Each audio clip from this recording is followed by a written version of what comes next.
अल्लाह अकबर। क्या वही शौक नमाज का भी है जो शौक जेवर का है? हर शादी में नए कपड़ों का जो शौक है वही शौक नमाज का भी है। सुन लो, अल्लाह के रसूल सल्लल्लाहु अलैहि वसल्लम ने इरशाद फरमाया। फकीह अबुल्लाह समरकंदी अपनी किताब में लिखते हैं, अल्लाह के गैबदा नबी सल्लल्लाहु अलैहि वसल्लम इरशाद फरमाते हैं कि जहन्नम में एक वादी है, जहन्नम में एक तबका है, और उस वादी का हाल ये है कि दिन में 5 मरतबा जहन्नम भी उस वादी से पनाह मांगता है। जहन्नम के उस वादी और तबके से जहन्नम भी एक दिन में 5 मरतबा पनाह मांगता है। और मेरे आका अलैहिस्सलाम ने असहाब से फरमाया, और उस वादी की हरारत तपिश का आलम ये है, अगर उसमें पहाड़ों को डाल दिया जाए तो पहाड़ भी पिघल जाए। अल्लाह अकबर। जरा गौर फरमाए, जहन्नम में एक वादी है, उस वादी से जहन्नम भी एक दिन में 5 बार पनाह मांगता है, और उसकी हरारत और तपिश और गर्मी का आलम यह है कि अगर उसमें पहाड़ डाल दिए जाए तो पहाड़ भी पिघल जाए। तो सहाबे किराम ने हैरान होकर पूछा, या रसूल अल्लाह सल्लल्लाहु अलैहि वसल्लम, हमारे माँ बाप आप पे कुर्बान, हुजूर ये बताएं कि जिस वादी से एक दिन में 5 मरतबा जहन्नम भी पनाह मांगता हो और जिसमें पहाड़ भी पिघल जाएंगे, वो वादी किसके लिए तैयार की गई है? तो मेरे आका सल्लल्लाहु अलैहि वसल्लम ने फरमाया, वो वादी 2 लोगों के लिए तैयार की गई है। नंबर 1, उस वादी में बेनमाजी डाले जाएंगे और उस वादी में हराम खाने वाले डाले जाएंगे। आपसे पूछना चाहता हूं मेरी बहनों, अपने बच्चों को बेनमाजी बना करके क्या उस वादी में तुम डलवाना चाहती हो? अगर हाथ उनका अगरबत्ती के चटके से जल जाए तो तुम खुद रोने लगती हो। ऐ माँ, तू कितनी जालिम हो गई कि तू अपने बच्चे को अगरबत्ती का चटका देखना नहीं चाहती और बेनमाजी बनाकर तू उसको उस वादी का मुस्तहिक बना रही है जिस वादी में पहाड़ भी पिघलने वाले हैं, जिस वादी से दिन में 5 मरतबा जहन्नम भी पनाह मांगता है।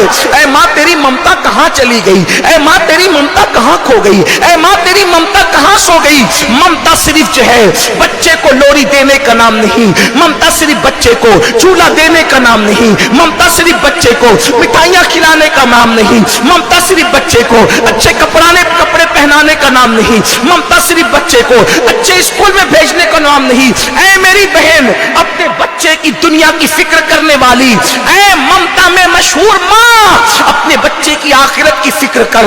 याद रख, अल्लाह न करे, 1000 बार न करे, अगर तूने लोरी न दी तो तेरे बच्चे का वो नुकसान न होगा। अगर तूने झूले में न सुलाया तेरे बच्चे का वो नुकसान न होगा। ऐ माँ, अल्लाह अकबर, अगर तूने अपने बच्चे को अब अच्छे स्कूल में नहीं पढ़ाया तो भी उतना बड़ा नुकसान न होगा। मगर याद रखना, अगर तूने अपने बच्चे को नमाजी न बनाया, तूने अपने बच्चे को दीनदार न बनाया, तूने अपने बच्चे के दिल में अल्लाह की खशियत पैदा न की, अल्लाह का खौफ पैदा न किया, अपने बच्चे के दिल में रसूलुल्लाह की, उनकी अहले बैत की, उनके असहाब की सच्ची मोहब्बत पैदा न की, तूने अपने बच्चे को दीन न सिखाया, तो याद रखना तेरा बच्चा जहन्नम का ईंधन बनेगा।